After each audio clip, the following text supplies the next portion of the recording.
Hey everybody, it's Motley GM here today, bringing you a video where I talk a little bit about the rules and or practices that I tend to shy away from in my games and what I choose to do instead. Now I do this to simplify games for myself and for my players, and I admit that right off the bat. If you're the type of person that likes more crunch in your games, you might take a good part of what I say and flip it around the other way. However, I think you'll get the point and can still get some good tips from what I'm going to say here. Now, I am by no means the only person to do this. Professor DM over at Dungeon Craft was a big inspiration for this video, and we agree on many things. So Professor DM, big shout out. You're a huge inspiration to me, and we agree on a lot of different things when it comes to tabletops, despite our vastly different experience and abilities. But big shout out to him for this.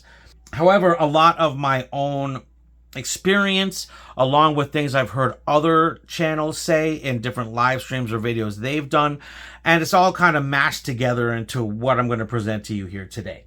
So, with no further ado, let's talk about some of the things I don't like and what I do instead. Leveling.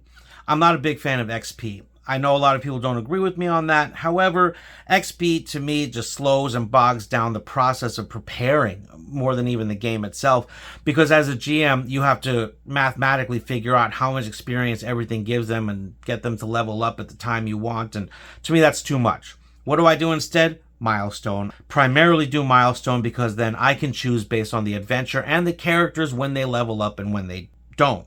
So, milestone for me instead of XP or other mathematically based leveling systems. I'm just not a big fan of that. I like to take the crunch out of my game.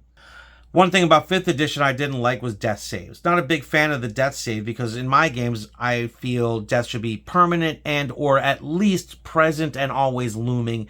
And I feel the OSR community agrees with me on that one. But I extend that into other genres too. Any genre I'm playing, death should always be a prominent fear in the player characters. So I'm not a big fan of the death saves. What do I do instead? At 0, during combat, a player character is unconscious. Their friends have 1 to 2 rounds, depending on the situation, to get to that player character to stabilize them. If they're able to do that, that player character is not able to fight and they remain unconscious. However, they're not dead. If they're hit so hard that it causes negative hit points, it's instantly death. And that's it. That's the rule. I feel that's what makes playing exciting and fun, is that you can absolutely die during combat or if somebody attacks you. Makes it a little more scary, and I think that needs to stay in the game, personally. That's why I love the OSR community. Not blowing any minds here, right? But still something that I agree with. Something I don't allow in my games and I don't enjoy is PvP. PvP is something that I've learned through experience that's just not great for a game. If you're the type of GM that likes to run a game where players are collaborative and have a common goal where they all need each other to succeed, PvP kind of undermines that. So what do I do instead? Many games have brawling rules, and these rules are typically ways that people can have fist fights without dying.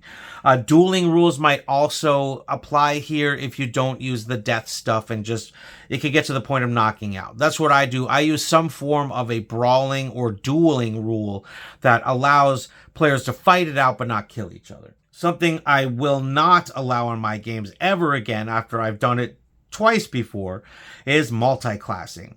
Let's just face it, if you're playing a system that has classes and you want to multi-class, you're a min-maxer and or a power gamer, and if that's the kind of game you want to play, go find a table that does that, right?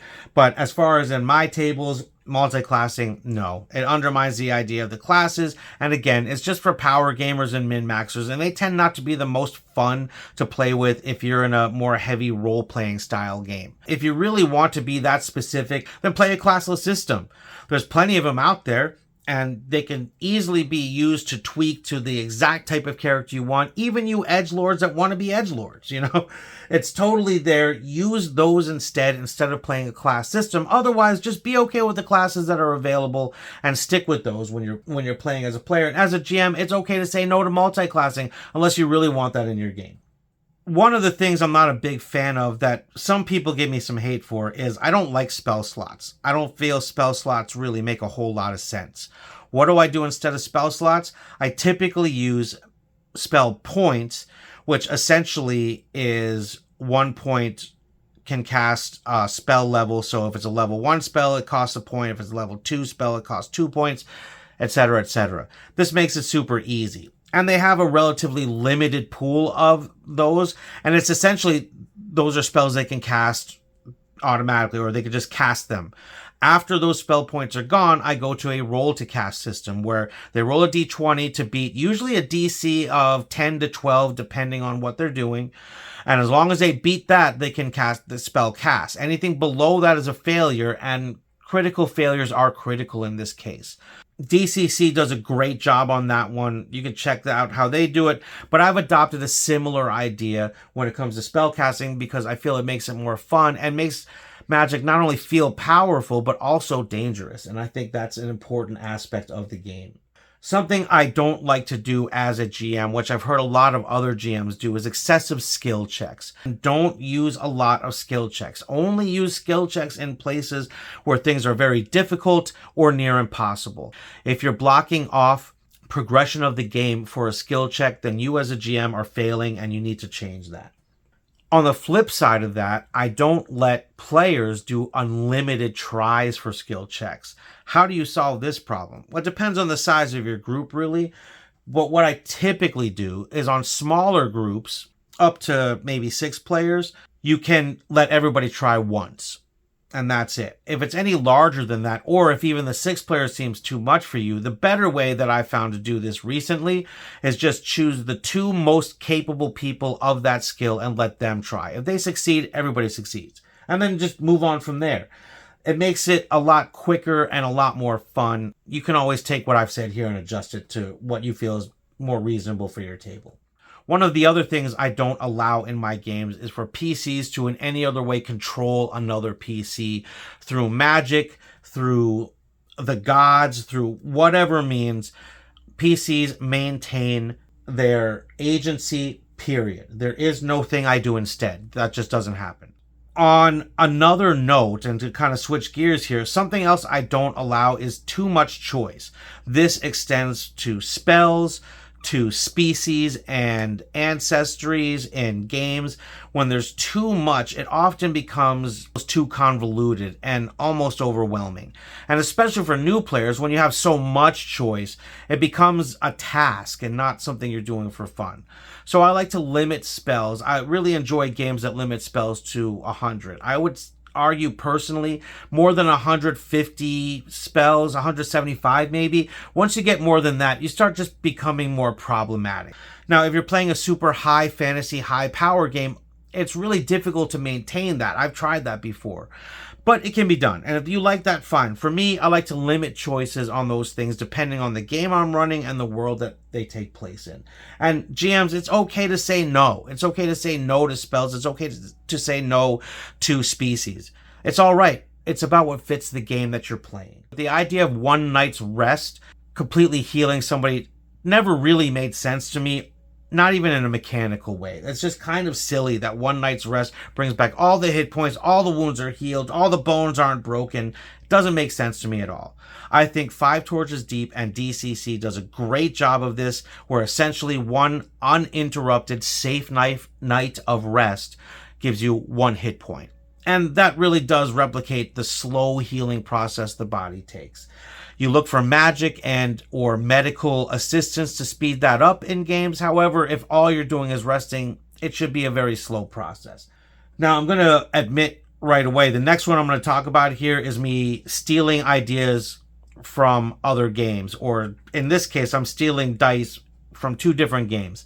The first one, Deficient Master, who did a great video on this, and I'll link that in the description below, beat me to the punch here, but he is 100% right. D dice from DCC for fighting / warrior characters is just a simple but awesome mechanic that makes all fighters and warriors feel special. And if you're a person that knows anything about combat, or you know anything about martial arts or anything like that, the D-die really allows you to be creative and use different techniques that otherwise you can't really describe or quantify in dice or even on a moves list. And I love that about it. So steal the D-die, watch the video where Deficient Master talks about it because he does a great job, but it's definitely worth taking and putting into any game, especially if you want fighters to feel more special, because people often claim fighters aren't. And this is one way to instantly make them so much more fun and so much more versatile. Another one that I've stolen to use in my game are Deathbringer dice. Very quickly, you can go to Drive-Thru RPG and get Deathbringer. It's like $5. It's a very rules-like system. However, it's a pool of D6 that you earn through play that you can use to add on to any roll you choose. It's that simple. Steal that idea. I love the Deathbringer dice. My players love it, and they've used them to great success. And just limit how much they get as far as their max amount of dice, Deathbringer dice they can get. And maybe make them expire after a certain amount of time, so they have to use them within a short time. But either way, steal those ideas. They are great additions to any game and really give players that feeling of that extra push of effort that can put them over the top in many cases. Now, when it comes to magic and or tech, there's some things that I just don't allow. And one of them is resurrection of any kind. And as I was saying earlier, death needs to be permanent and or present in my games, a constant threat, which makes it more meaningful. So being able to resurrect somebody right away doesn't make sense. So I usually just take resurrection out of the game. I know I'll get hate for that, but it is what it is. I tend to not allow mind control of any kind unless it's specifically evil. Most of my games, mind control is considered evil. Now, I will allow enhancement in the sense of influencing people to be friendly to you, but as far as absolute control, no. That's something that is usually frowned upon in societies. Magical societies tend to frown upon mind control in my games, and it's something I tend to make either non-existent or extremely rare and frowned upon. I don't like the idea of counterspell or even detect magic. In my games, if there's magic present, it can be felt. Even if you don't understand where it's coming from, you just know it's somewhere around. I like the idea of magic being a physical presence that can be felt as well as manipulated. And I think that comes a lot from the way that I feel magic works in my world. However, I stand by this one. I think detect magic is kind of silly when magic can be detected with your other senses. And counterspell is just kind of dumb. I would prefer like a spell duel where you try as a wizard to perhaps intercept a spell with a different one, but just counterspell, like, oh, I cast a spell to make your spell not work. Meh. I don't like that. So I just don't allow those in my game. I don't allow spells or gadgets that allow plane jumping unless it's a MacGuffin or part of the quest that is being played at the time. I typically limit those things or just not even have them part of the game. Getting to other planes of existence should be difficult. Portals should not be easy to find. And if there's anything that does have a spell or technology that allows the opening of portals, it is very difficult to get and usually guarded very heavily. And likely, I don't allow potions to be very plentiful or too powerful. I try to keep potions to be relatively rare, sometimes expensive, and I usually make them slightly weaker than their actual magical counterparts. So healing potions won't heal as much as a cleric healing spell would heal in an example like this. All that being said, why do I choose to get rid of some of these rules in favor of the other ways I handle it?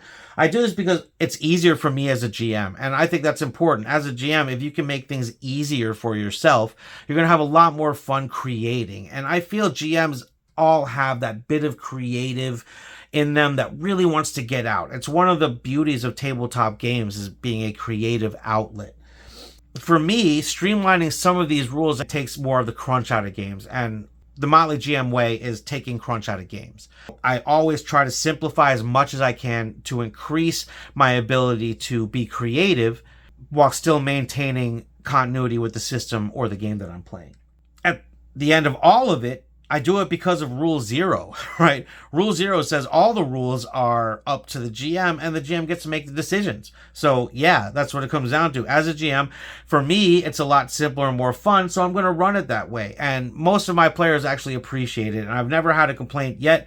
But if you're watching and you're one of my players and you have a complaint, roast me in the comments below and let me know how I can change. I can totally take it. I will probably be the first one to laugh and point it out. But yeah, I'm the GM, so if I want to have these rules to make it easier for me to run the game, then I think that makes it better for the players. It's a way to keep GMing simple and fun, and that's what we're really promoting on my channel here, is that GMing should be fun for you, a way to be creative and a way to have a good time with that creativity. The death and danger being parts of my game are really one of the main factors that drive this little system or little list that I've given you here of things that I don't like and things that I do, or at least what I do instead. If you don't like that, or if you don't want death to be so easy, if you want death to be difficult like 5th edition kind of did, then maybe stay playing 5th edition. But if not, then just do death saves and whatever else you want to do for your table and for your group. I'm not judging here. I'm just giving you where I'm coming from. And I do tend towards the OSR way of thinking. I want to give yet another shout out to Professor Dungeon Master at Dungeon Craft for a huge inspiration, not only for me doing the channel, but for this particular video that I'm doing here today. Please watch his videos. He's one of my favorites, one of my major inspirations. And another shout out to Deficient Master for beating me to the punch for the D die. Oh my gosh, you got there first, but you did a great video, and I hope that you get just tons of success because you're hilarious. And I believe we're both healthcare workers, so we do share that in common. We're healthcare workers that also play tabletop games. So big shout out to Deficient Master. Go check him out. But to close everything off here, guys, decide the rules that you just want to keep as your universal rules and the practices and rules that you don't want to do. As a GM, it's up to you to be able to set your boundaries and what your games are about, and to find the players that want to come in and play that kind of game, because that's going to make you the most happy and make your players the most happy. I know that's easier said than done, but hey, it is what it is, and people are always going to be people. So make your list, decide what you want that's going to fit your table and your world, and make sure that it helps you play for fun first. Thanks for watching, everybody.